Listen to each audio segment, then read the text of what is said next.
welcome to part 17 of Beyond the Harmonies E.1999 Eternal 30-year anniversary retrospective.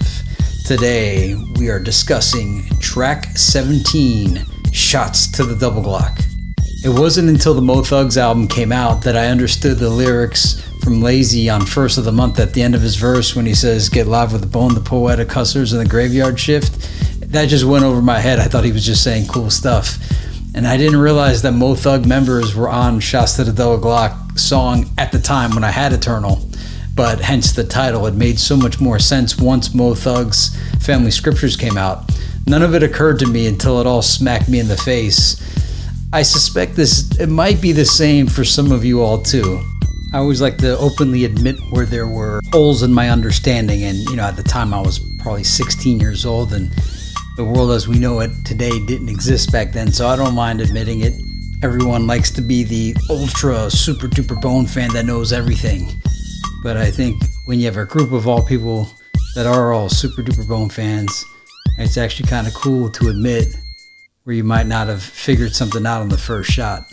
I don't know. I mean, be honest. Everybody wants to be a Bone expert, but when it was happening in real time and not all information was available to us, did you have it figured out right away? Or did it take a while? Sample. I could not find any evidence of samples, but I've often thought that the piano that plays at times is reminiscent of the Carol of the Bells.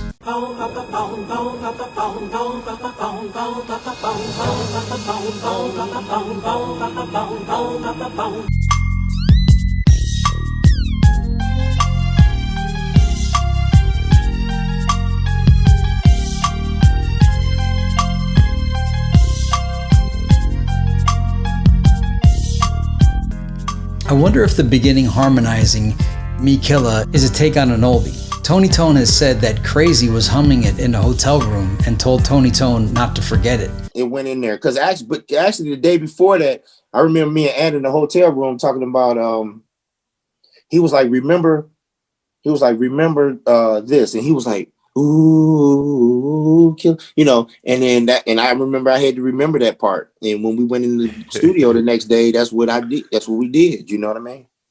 Anyone else think that there's unknown samples somewhere hidden in this track? Single, no. Producer, DJ Unique and Kenny McLeod. Tony C is credited on ASCAP, but not in the album booklet. Recorded at Trax Recording Studio in Hollywood, California. Mixed at Studio Cat Productions by Aaron Connor with additional engineering from Eric Norquist. Differences in any of the versions. On the clean vinyl, I did not hear any difference, just reversed cuss words. On the clean CD, I did not hear any differences, just reversed cuss words.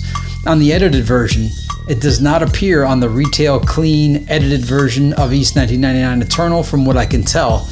That album ends with Mr. Ouija 2 and does not contain Shotz to the Double Glock or Mo Murda. Official remixes, none that I am aware of. Hidden audio cool finds. This is a Posse song, and possibly the first Mo Thug song, as it is technically Bone featuring the Graveyard Shift and an early incarnation of the Poetic Hustlers. Is like Shotz to the Double Glock, I mean, do you think that's considered like the first like real Mo Thug song? Yeah, I would say. Yeah, definitely. Yeah. Together for the first time in a legitimate studio, not like somebody's house. You know what I'm saying? Not shit on the house studios. I still love them too. The closet, for the microphone. Yeah. But this was the first legitimate, real-time big boy studio. Mix and master, crispy, everything, so yeah. Did you guys record any other songs while you were out there, or was it just Shotz to the Double Glock you did? Yeah, just the shots. Yeah, we just did the one. And we did it at the tail end of, after they got most of the album was done already. Oh, so that came like at the end, Shotz to the Double Glock?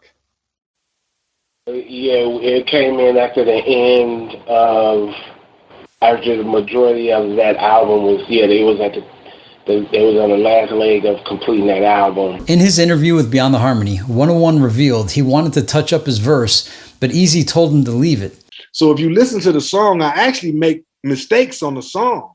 I make mistakes on the verse. And I hated the damn song at first because I made mistakes and I wanted to correct them. And I went to Easy and asked him, hey man, please, can we redo that song? Can I redo my verse so it can be harder? Easy said, no, one take, one kill. Whatever you submitted, that's what it is. This confirms Easy was around with the Mo Thugs.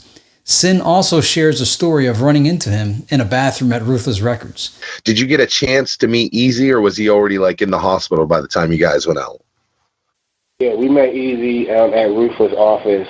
I met him personally in the restroom at Ruthless for the first time.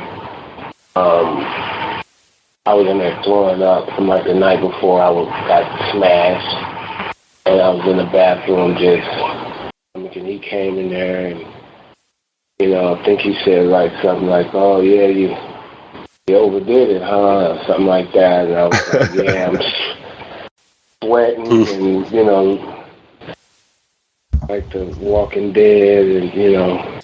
Lazy Bone's verse is a DPG diss at the end. For the hook, we bellow, we thuggin', we looking like crews, declare it be fatal, ready to roll, now we willing to enable, rolling with ruthless, bitch, better check my label, murder them, never come again, with a scatless nigga settle, bloody nickel choose be on my level, 88 to 10-5, is a soldier's ghetto, nigga, don't take the wrong turn, you will enter the hood and whisper this, cover your dome, out of cut with the thugs and hustlers wrong, Cleveland Browns, your dog pound homicide. The string-type synths in the instrumental only appear during Bone Thug verses and the end of the song. None of the Mo Thugs have it. It doesn't follow any sequencing of the beat that makes sense. It's an interesting observation, but probably doesn't mean anything. The fifth of only 5 songs on the album featuring verses from the fifth dog, Flesh and Bone. Mysteries. Beyond the Harmony was the first to reveal the official lineup of the song, solving decades-long debates about a couple of the verses being attributed to Sin of Graveyard Shift or Busy Bone. Who is on Shotz the Double Glock and the lineup that's actually on that track? So basically, the Graveyard Shift and the Poetic Hustlers, but they wasn't called the Poetic Hustlers at that time. Graveyard Shift, it was me, Tombstone, 101. Yup, and it was Poetic Hustlers, it was me, Boog, and D-Lo. He was never getting the mix of a player. Yeah. That's Doug, that's D-Lo. And then it was Bone. Yeah, Steve and CC and yep, that's how it went. That was it. That was all that was on there.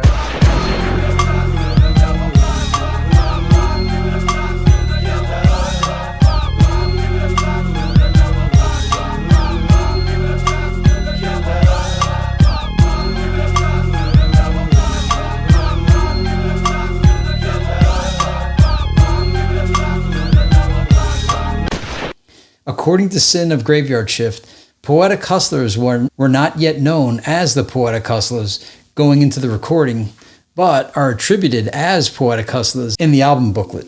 So basically, the Graveyard Shift and the Poetic Hustlers, but they wasn't called the Poetic Hustlers at that time. The lineup on the song was randomly drawn in a hat. I was trying to be influential in having that song made before we even came up with the idea, because on the Ghetto Boy album, they made a song called Bring It On. And it was a raw group cut. At the end of a lot of Easy songs, they had, or his groups, they had the last song where everybody featured. They had, my homeboys from South Park got a song 17 minutes long called Slipped Into a Coma. That's just the rawest group song I've ever heard in my life.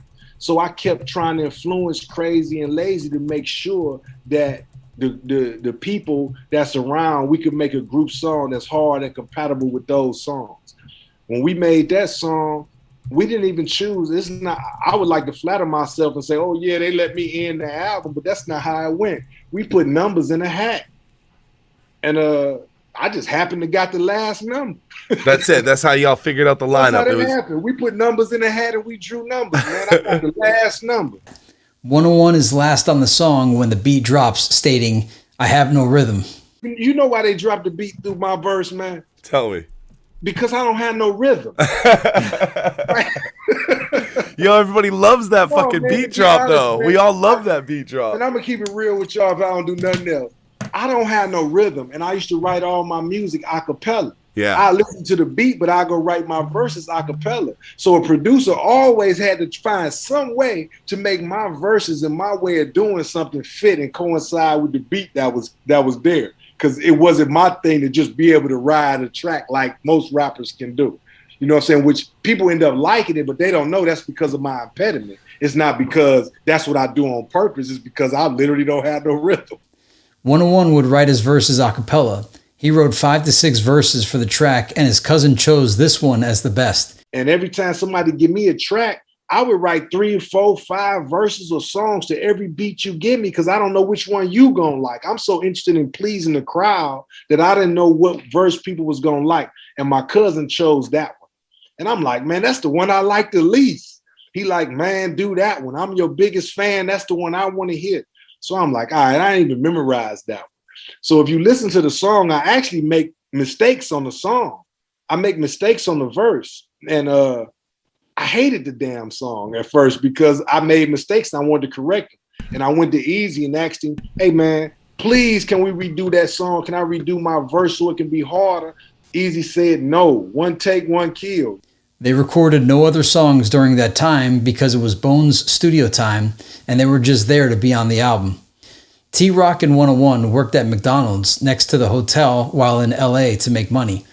Easy would drive by the hotel and bring weed and liquor, but no food. Easy thought they were crazy, with 10 to 12 people in the hotel. According to 101, Busy wasn't on the song because he wasn't at the session.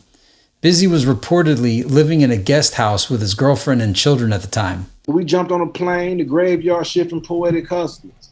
When we got out there, at first we was in hotels. I think our very first hotel was the Best Western on Hollywood Boulevard.